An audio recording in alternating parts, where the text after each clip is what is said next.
দুদিন বাদেই সংসদে পেশ হতে চলা সাধারণ বাজেটের ওপর শিল্পোদ্যোগীদের বিভিন্ন চাহিদা ও আশার কথা ধরা পড়ল দূরদর্শনের ক্যামেরায়। বাজেট সেশনে অ্যাজ এ কোম্পানি এমএসএমই প্রত্যেক দেশবাসীদের একটাই গভর্নমেন্টের দিকে আশা কি যেভাবে জিএসটিতে উনি অ্যামেন্ডমেন্ট করেছেন, জিএসটি কম করেছেন, কিন্তু কিছু কিছু প্রোডাক্ট যারা ছোট উদ্যমী তাদের প্রোডাক্টের উপরে 18%ই জিএসটি রয়েছে, তাদের যদি একটু কম করানো হয় 5% জিএসটিতে যদি আনা পসিবল হয় তাহলে ওদের ব্যাপার বাড়বে। আমি অটোস্পেয়ার পার্টসের যতগুলো কাজ দেখছি তাতে কি হচ্ছে, আমার সব কান্ট্রির থেকে ট্যাক্সের জন্য অনেক কিছু প্রবলেম এসে যাচ্ছে।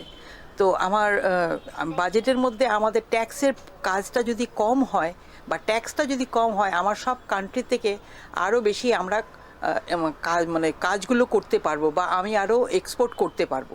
এখন যে সমস্ত এখন যেমন ট্যাক্স চলছে এটা গ্লোবাল মার্কেটের সঙ্গে ম্যাচ করে না। আমরা যারা এক্সপোর্ট করি আমরা সমস্যার সম্মুখীন হই।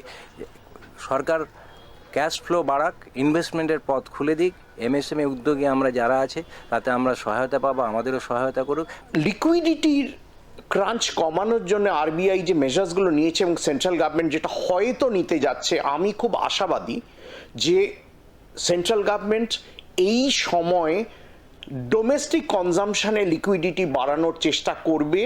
এই ইয়ারে জুলাই থেকে জুন আমাদের ক্রপ যে পরিণাম বলা হয়েছিল কি আছে, ওর থেকে অ্যারাউন্ড 30% ডাউন ক্রপ আছে।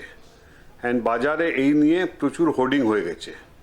এই সিচুয়েশনকে ঠিক করবার জন্য একই রাস্তা আছে কি এই বাজেটে গভর্নমেন্ট জেসিআইকে, জুট কর্পোরেশন অফ ইন্ডিয়াকে বাফার স্টক স্কিম জন্য পয়সা দিলে ফর এভার একটা সলিউশন হয়ে যাবে চাষিদের জন্য আর চটকল চালাবার জন্যে।